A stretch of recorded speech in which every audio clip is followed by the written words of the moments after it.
We have breaking news this evening. Donald Trump is preparing to exert, quote, maximum pain on Democrats if this country barrels into a government shutdown, telling Democrats to, quote, go fuck yourself. That's a direct quote from a senior White House official that spoke to Politico that Donald Trump said when reviewing the, quote, demands issued by Democrats regarding government shutdown talks. We're entering a very serious point in our nation right now.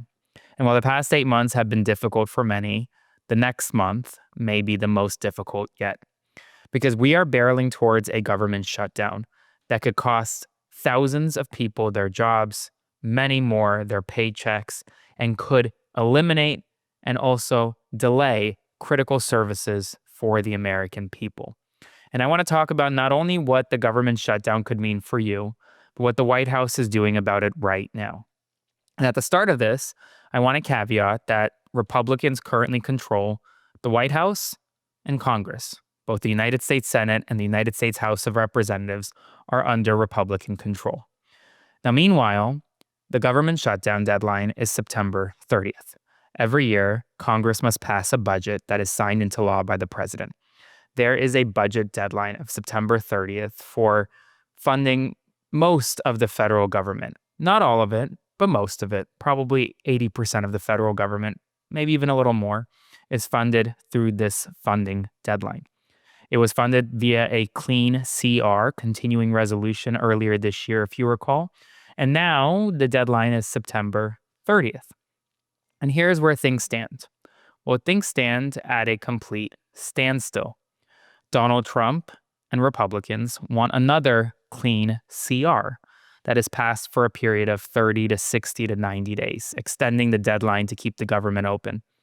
Democrats, however, want something different. They want to make sure that Affordable Care Act subsidies, which are set to expire at the end of the month as well, that provide low healthcare costs for millions of Americans, they want to extend those Affordable Care Act subsidies. They also want to make sure that the Medicaid cuts we saw earlier this year in the big, beautiful bill aren't actually codified. And so Democrats are using this moment to go after the White House and go after Republicans in Congress to demand, essentially, that they reverse the devastating healthcare cuts that could lead to rural hospital closures, already has, that could lead to a 75% rise in Affordable Care Act premiums as soon as later this year. And while they're using this moment to make sure Americans know what's on the line. Earlier this year, when the first continuing resolution was passed to keep the government open, Affordable Care Act subsidies were not expiring. Now, in just about 4 days, they will expire if things don't change.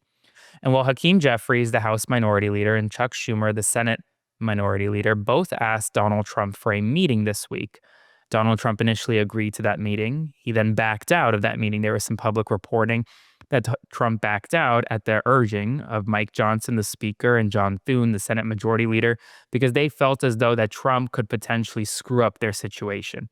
And so he backed out. But now we're learning even more. The White House is preparing to, quote, extract maximum pain, adding that Democrats, quote, will pay a huge price for a government shutdown.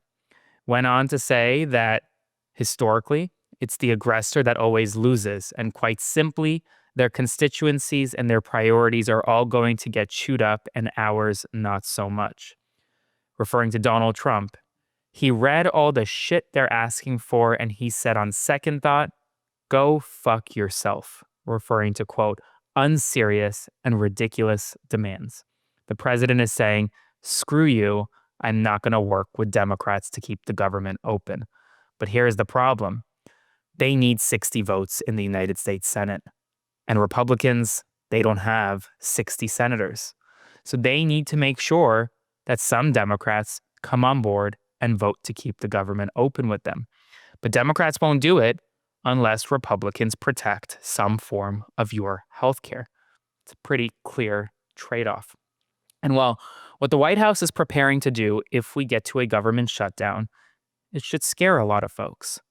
According to the Office of Management and Budget and Russ Vought, the leader of the OMB, he sent a memo to Capitol Hill saying that mass firings across federal agencies will begin if the government shuts down. The Environmental Protection Agency, for example, will see a reduction in workforce from about 15,000 employees to just over 1,200 employees, cutting more than 90% of their workforce. These folks aren't going to get furloughed, which would traditionally happen in a government shutdown where non-essential employees are furloughed and then receive back pay when the government reopens. No, these employees are going to get fired. That's what the Trump administration is threatening.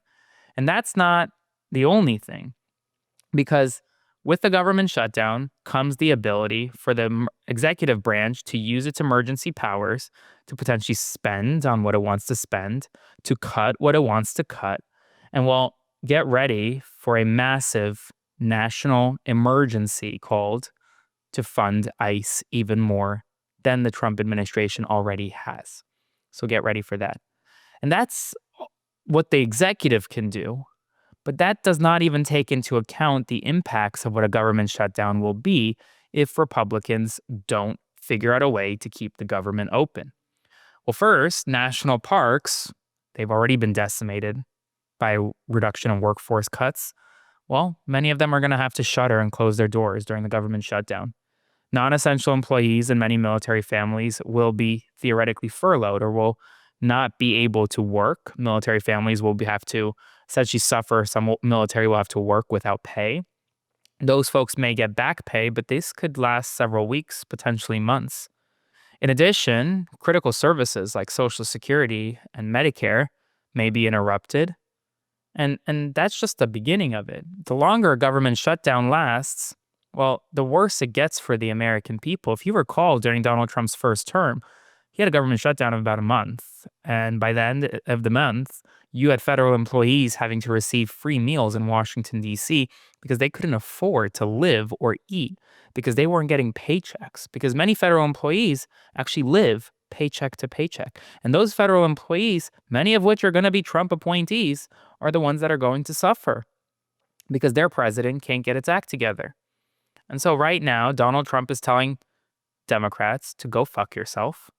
And meanwhile, saying that he is about to exert maximum pain on the American people. And I want you to let that sink in for a second. And I want you to think about the next several days and several weeks if a deal is not reached by September 30th at 11:59 p.m.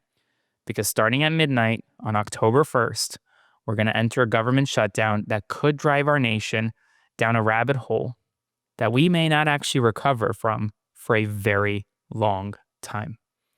As always, stay tuned for more, subscribe to support, and I'll see you soon. Hey folks, Aaron Parnas here. Thank you so much for watching The Parnas Perspective. Please consider subscribing to support our work as we grow this independent news media entity into something that rivals mainstream every single day. Thanks so much, and I'll see you soon.